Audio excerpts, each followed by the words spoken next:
بسم اللہ الرحمن الرحیم۔ السلام علیکم ناظرین، جیسا کہ آپ سب لوگ یہ جان چکے ہوں گے کہ اس سال سورج گرہن رمضان کے مہینے میں آ رہا ہے۔ رمضان میں ایک ایسا خطرناک سورج گرہن لگنے والا ہے جو 8 اپریل پیر کے دن کو ہوگا۔ اس کا انتہائی وقت، اس کی شروعات اور اختتام، ایک نقطہ، ایک چیز آپ کو بتاؤں گا۔ رمضان المبارک میں سورج گرہن قیامت کی آخری نشانی مانا جا رہا ہے۔ رب کریم رمضان کے مہینے میں اپنی نشانیوں کو ظاہر کرتے ہیں، جس میں سے 400 سال بعد رمضان میں سورج کو گرہن لگ رہا ہے۔ اب جو حاملہ عورتیں ہیں ان کو باہر نہیں نکالیے گا، جو نوعمر بچے ہیں ان بچوں کو بھی باہر مت نکالیے گا، آسمان کی طرف نگاہ نہیں اٹھائیے گا، ایسا نہ ہو کہ آپ کے بچے اندھے ہو جائیں، اور جو حاملہ عورتیں ہوتی ہیں ان کا حمل بھی کہیں ایسا نہ ہو کہ ضائع ہو جائے، کہیں ایسا نہ ہو کہ سورج کی تیز شعاؤں سے وہ بچہ پیٹ کے اندر ہی کٹ جائے، اور اسی سے اتنی زیادہ بلائیں ہم پر نازل ہوتی ہیں، کیونکہ جب سورج اور چاند کو گرہن لگ جاتا ہے تو پوری دنیا میں اندھیرا چھا جاتا ہے، پھر شیطان کی اولادیں باہر نکلتی ہیں۔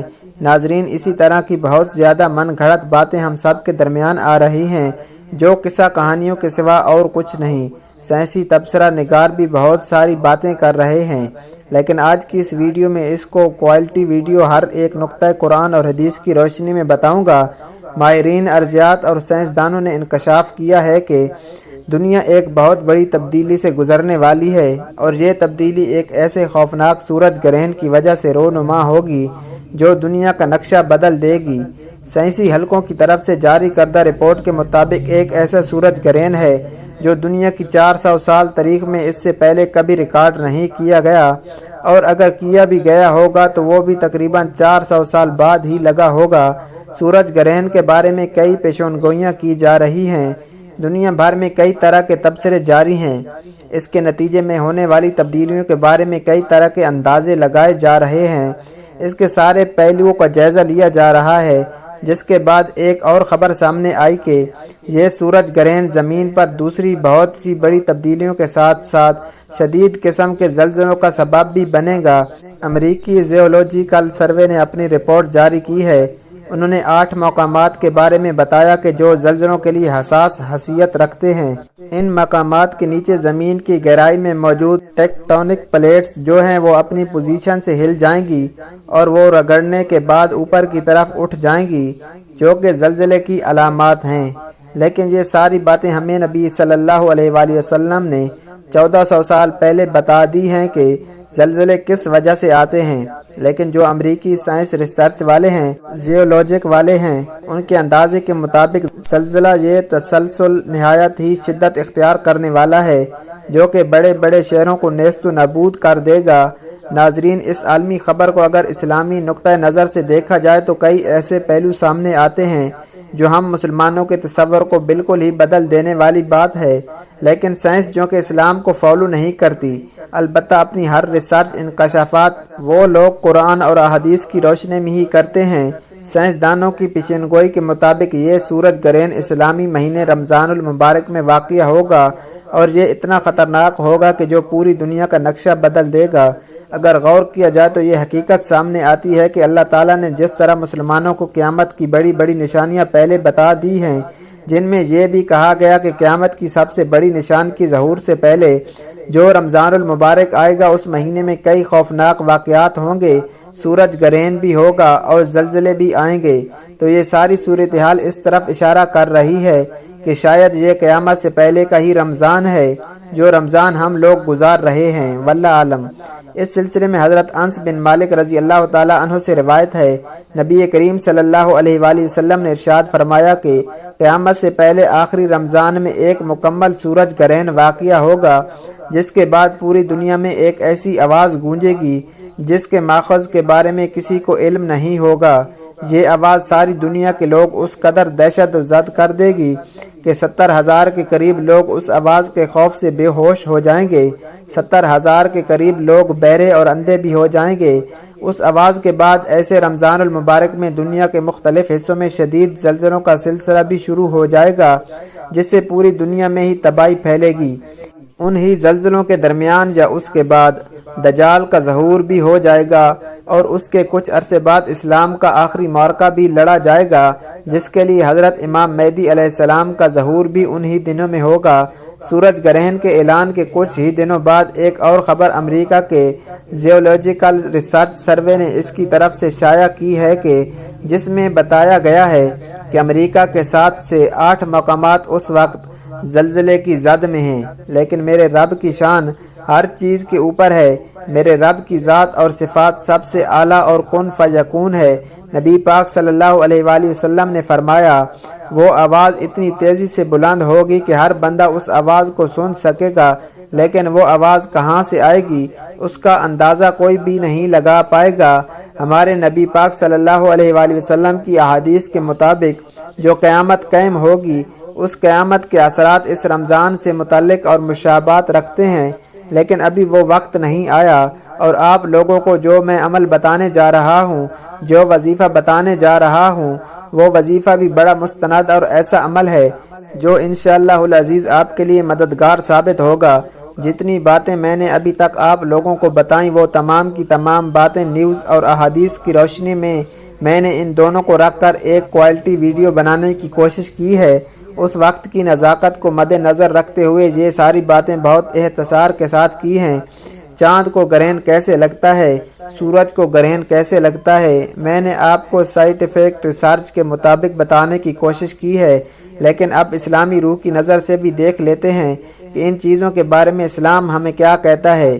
دوستو، بھائیوں اور بہنوں، نبی پاک صلی اللہ علیہ وآلہ وسلم کے صاحبزادے حضرت قاسم جب اس دنیا سے انتقال فرما گئے تو اس وقت سورج کو گرہن لگا ہوا تھا، اور لوگوں نے یہ کہنا شروع کر دیا تھا کہ یہ گرہن حضرت قاسم علیہ السلام کی وفات کی وجہ سے لگا ہے۔ جب یہ بات نبی پاک صلی اللہ علیہ وآلہ وسلم کے پاس پہنچی تو آپ صلی اللہ علیہ وآلہ وسلم نے فرمایا کہ سورج گرہن کا لگنا اور چاند گرہن کا لگنا یہ کسی کی موت یا زندگی سے کوئی تعلق نہیں رکھتا، بلکہ یہ اللہ رب العزت کی نشانیوں میں سے ایک نشانی ہے۔ تو دوستو، بھائیوں اور بہنوں، سورج گرہن کے وقت اور چاند گرہن کے وقت بہت سی ایسی کہانیاں سنائی جاتی ہیں جن کا اسلام کے ساتھ دور دور سے کوئی تعلق نہیں، لہذا اسلام کو سمجھنے کی کوشش کریں۔ ہمارا دین جو ہمیں حکم دیتا ہے اس کے مطابق زندگی گزارنے کی کوشش کریں، نہ کہ مختلف کہانیوں کو سن کر ان پر عمل کرنا شروع کر دیں۔ وقت کی نزاکت کو مد نظر رکھتے ہوئے آج کے اس خاص عمل اور وظیفے کی طرف چلتے ہیں۔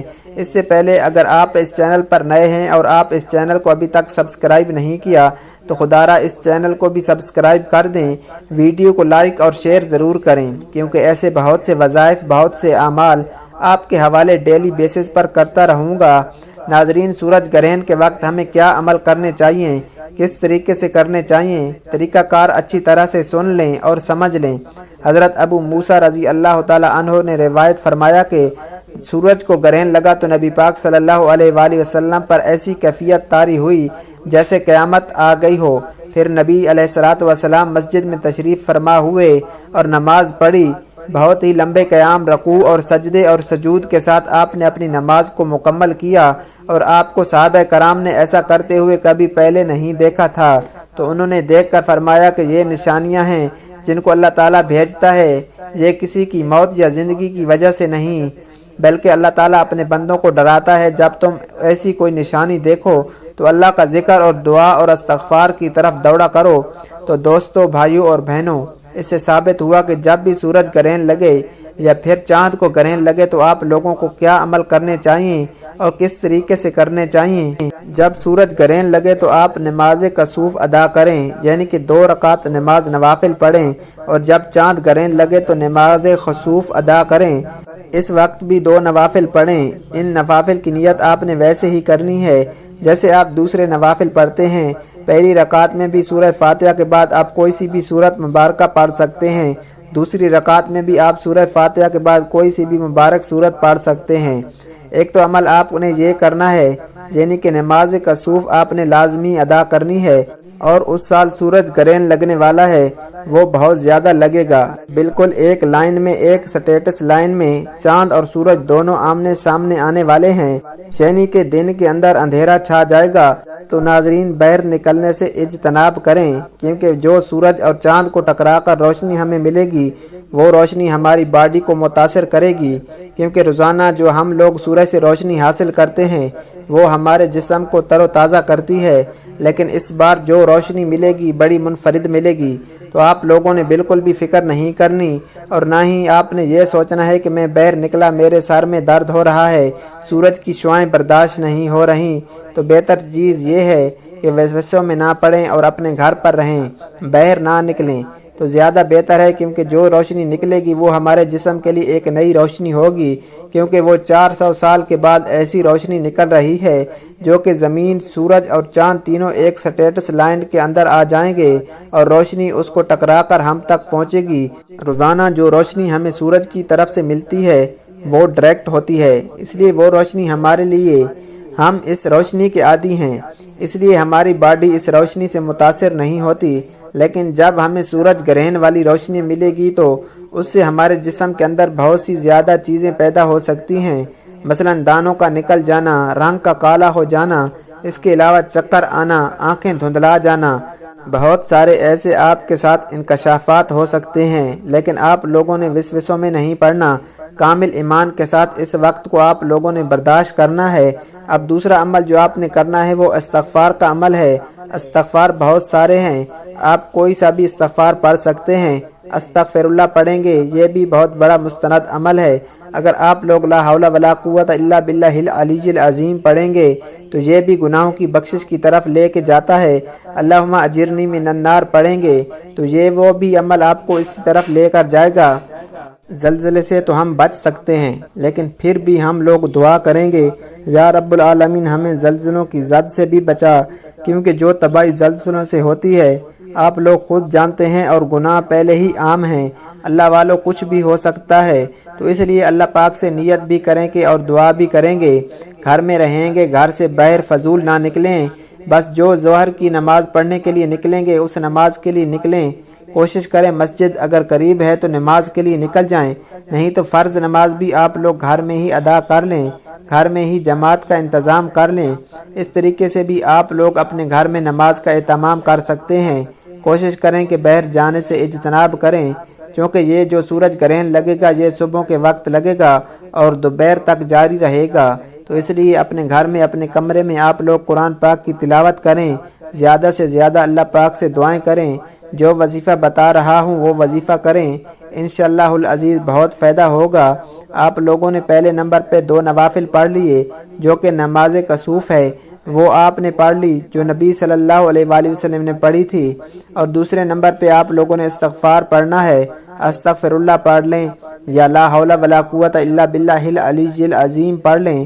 اس کے علاوہ بھی بہت ساری اور بھی استغفار کی دعائیں ہیں، کوئی سی بھی پڑھ سکتے ہیں۔ آپ لوگوں نے صرف اور صرف 313 بار پڑھنا ہے، یعنی کہ کثرت سے آپ لوگوں نے پڑھنا ہے۔ 300 مرتبہ کی جو تعداد ہے وہ کثرت میں آ جاتی ہے۔ نبی صلی اللہ علیہ وآلہ وسلم نے اپنی احادیث میں یہی فرمایا کہ کثرت سے استغفار کرو، تو آپ لوگوں نے کثرت سے استغفار کرنا ہے۔ جب آپ لوگوں نے پہلا کام نماز کسوف ادا کر لی، دوسرا کام آپ نے استغفار بھی پڑھ لیا، تو اب تیسرا کام کیوں نہ اللہ پاک کو راضی کرنے کے بعد اللہ پاک سے اپنے رزق کے لیے آسانی بھی کر لی جائے۔ تو آپ لوگوں نے درود ابراہیمی 1 بار پڑھیں گے، اس کے بعد آپ لوگ اللہ پاک کا وہ نام پڑھیں گے جس کی میرے رب نے خود قسم کھائی ہے۔ آپ یا فتح پڑھیں گے، یہ وہ نام ہے جس کی میرے رب نے خود قسم فرمائی اور کہا کہ میرے اس نام سے کوئی بھی مانگتا ہے میں اس کو عطا کرتا ہوں۔ تو آپ نے یا فتح یا رزاق دونوں کو ملا کر پڑھنا ہے۔ یا فتح یا رزاق ملا کر پڑھا تو 1 بار ہو گیا، یا فتح یا رزاق ملا کر پڑھا تو 2 بار ہو گیا، یا فتح یا رزاق کو ملا کر پڑھا تو 3 بار ہو گیا۔ اس طریقے سے آپ لوگ یا فتح یا رزاق کو ہاتھ کی انگلیوں پر پڑھ لیں، تسبیح کے دانوں پر پڑھ لیں۔ آپ نے صرف اور صرف 41 بار پڑھنا ہے۔ اس کے بعد آپ لوگ دوبارہ درود پاک پڑھ لیں۔ درود پاک پڑھنے کے بعد آپ لوگوں نے ہاتھ اٹھا کے دعا کرنی ہے۔ آپ نے دونوں ہاتھ اٹھا کر رب کریم سے ضد کر کے مانگنا ہے۔ آپ جو بھی مانگیں گے رب کی ذات 70 گنا زیادہ نوازے گی انشاءاللہ، کیونکہ رمضان کے مہینے میں 1 لاکھ کے بدلے 70 لاکھ سے نوازا جاتا ہے۔ دعا ہے رب کریم میرا سنانا اور آپ کا سننا اپنی پاک بارگاہ میں قبول و منظور فرمائے، جو مانگا مقدر فرمائے، جو نہیں مانگ سکے بن مانگے عطا فرمائے۔ اپنے رزق میں برکت اور وسعت کے لیے اللہ کے 99 ناموں میں سے کوئی ایک نام کامنٹ سیکشن میں ضرور لکھیے گا۔ اللہ تعالی ہم سب کا حامی و ناصر ہو، آمین۔ پیارے دوستو، اس طرح کی معلوماتی ویڈیو کے لیے ہمارے چینل کو ضرور سبسکرائب کر دیں۔ ویڈیو اچھی لگے تو ویڈیو کو لائک اور شیئر ضرور کریں اور اپنی رائے کا اظہار کامنٹ سیکشن میں ضرور کر دیا کریں۔ جزاک اللہ۔